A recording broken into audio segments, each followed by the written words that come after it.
তো hello everyone, আমার আরও একটা নতুন কেকের ভিডিওতে তোমাদেরকে অনেক অনেক ওয়েলকাম। আশা করছি সবাই অনেক ভালো আছো আর আমি অনেক ভালো আছি।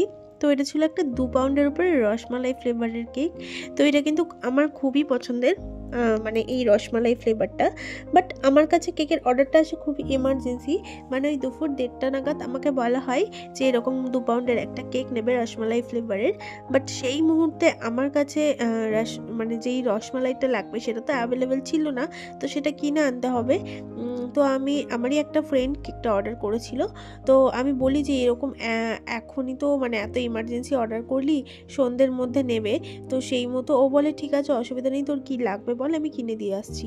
তো সেই মতো আমাকে কিনে দিয়েও যাই রসমালাইটা। আর আসলেই আমার এক ফ্রেন্ড অর্ডার করেছিল বলেই আমি এই কথাটা ওকে বলতে পেরেছিলাম, আর ও কিনেও দিয়ে গিয়েছিল। অন্য কেউ হলে হয়তো এটা পসিবল হতো না।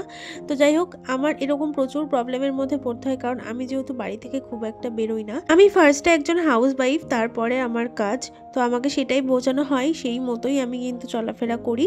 যখন তখন হুটহাট করে জিনিস কিনতেও যেতে পারি না, বেরোতেও পারি না। তো সেক্ষেত্রে এইভাবেই কিন্তু আমার কাজটা চলছে। অনেকেরই মানে প্রশ্ন, আমি কেন ডেলিভারি করি না, কেন সবসময় সব অর্ডার নিই না। এই কারণের জন্যই আমি কিন্তু সবসময় সব অর্ডার নিতে পারি না, কারণ আগে আমার সংসার, তারপরে আমার কাজ, এরকমভাবেই কিন্তু আমি কাজ করি।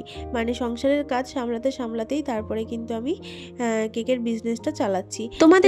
তোমাদের বলা ভুল, কোনো মানুষেরই যদি কোনো কিছুর দরকার পড়ে, তখন সে নিশ্চয়ই রাস্তায় বেরোয়, দেন গিয়ে ওটা কিনে আনে, বা সেই মতো আর কি চলাফেরা করে। কোনো দরকার পড়লে স্কুটি নিয়ে, সাইকেল নিয়ে, বা যেভাবেই হোক বেরিয়ে যায়, জিনিসটা কিনে আনে।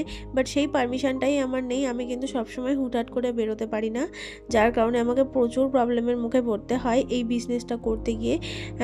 তো কিছু করার নেই, সেই সময় আমাকে কিছু অর্ডার ক্যান্সেল করে দিতেই হয়। তো এটা যেহেতু আমার ফ্রেন্ড ছিল, যার কারণে আমি ওর কাছে আবদারটা করতে পেরেছিলাম, আর ও আমাকে কিনে দিয়ে গিয়েছিল। তো তোমাদেরকে আজকে আমি সবটাই বললাম, আমার কি সমস্যা, কিসের জন্যই আর কি আমি সব সময় সব কিছুর অর্ডার নিতে পারি না। কিছু কিছু সময় দেখা গেল অনেক জিনিসই অ্যাভেলেবেল থাকে না সব সময়। তো তখন সেগুলো কিনে আনার মতো পরিস্থিতিও থাকে না। তো এরকম প্রচুর প্রচুর প্রবলেম আমাকে পড়তে হয়, বাট কিচ্ছু করার নেই। এইরকম সব কিছু মানিয়ে নিয়ে যে তোমরা আমার কাছে কেক অর্ডার করছো, এর জন্য আমি অনেক, মানে কি বলবো তোমাদেরকে, অনেক অনেক থ্যাংক ইউ। তো যাই হোক, দেখতেই পাচ্ছ আমি কিন্তু অনেকটা ভরে ভরে রসমালাই দিয়ে দিচ্ছিলাম, আর একটা রসমালাই স্পঞ্জ আমি বেক করে নিয়েছিলাম। দেন ও আমাকে রসমালাইটা দিয়ে গেছিলো, তারপর আমি এটাকে ক্রামকোট করে নিচ্ছি। তো এটার এত সুন্দর একটা স্মেল আসছিল। আমার তো রসমালাই ফ্লেভারটা সব থেকে বেশি ভালো লাগে। তোমাদের কার কোন ফ্লেভারটা ভালো লাগে অবশ্যই আমাকে একটা কমেন্ট করে জানিও। আমার সব থেকে বেশি রসমালাই ফ্লেভারটাই ভালো লাগে। মানে কেক বানাই, হয়তো এখন আর অতটা, কেক বানাতে বানাতে কেকের গন্ধর সঙ্গে থেকে থেকে এখন আর হয়তো অতটা আমার কেক খেতে ভালো লাগে না। বাট এই রসমালাই কেকটা আমার সবসময়ই পছন্দের। আমার বাড়িতে কোনো অকেশন বা কোনো কারোর বার্থডে থাকলে আমি কিন্তু এই ফ্লেভারটাই চুজ করে নিই, কারণ এইটাই আমার সব থেকে বেশি পছন্দের। তো যাই হোক, আমাকে বলা হয়েছিল কোনো বাচ্চা মেয়ে, যার কারণে একটুখানি ডল টাইপের কিছু একটা করতে। তো এমনই এমার্জেন্সি করা হয়েছিল আমার কাছে। ও যেই ডলটা চাইছিল, ওই বেবি ডলগুলো আমার কাছে ছিল না, বড় ডলগুলো ছিল।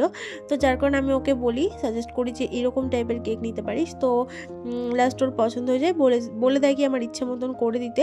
তো সেই মতো কিন্তু আমি আমার ইচ্ছে মতনই একখানা কেক বানিয়ে দিয়েছিলাম, আর ওর কিন্তু অনেকটা পছন্দ হয়েছিল। লাস্টে আমি কিন্তু ছবিটা অ্যাড করে দেবো। তো যাই হোক, আমাকে বলা হয়েছিল মেয়ে যেহেতু, সেরকম টাইপের কিছু কালার করে দিতে, আর তার মধ্যে রসমালাই ফ্লেভার। তো সেই মতো আমার যেই হালকা বাটার ক্রিম যেই আর কি কালারটা হয়, সেটাই কেকের মধ্যে করেছিলাম। আমার মনে হয়েছিল ওটাই ঠিক হবে। আর পিঙ্ক কালার আমি গ্রাউন্ডটা করে দিয়েছি ডলটার। তো লাস্ট আমি কিছু ফ্লাওয়ার অ্যাড করে দিচ্ছিলাম। তো এইগুলো ছাড়া কিন্তু পুরোটাই ফাঁকা লাগছিল। দেন আমি মধ্যেখানে একটা করে সুগার বলস দিয়ে দিয়েছি। এটা দেওয়ার পর কিন্তু খুব সুন্দর আসছিল লুকটা। দেন আমি এই পাশটা একটা বাটারফ্লাই দিয়ে দিয়েছিলাম, যাতে কেকের লুকটা আরও সুন্দর আসে। তো এই ছিল কেকের ফাইনাল লুক, দেখতেই পারছো।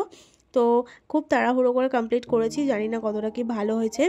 তো এই ছিল বার্থডে কালের ছবি। তো কেমন লাগলো তোমাদের আজকের ভিডিওটা অবশ্যই একটা কমেন্ট করে জানিও। আর এরকম কেক অর্ডার করার জন্য কিন্তু অবশ্যই আমার সঙ্গে যোগাযোগ করতে হবে। ভালো লাগলে একটা লাইক করে দিও। দেখা হচ্ছে নেক্সট ভিডিওতে।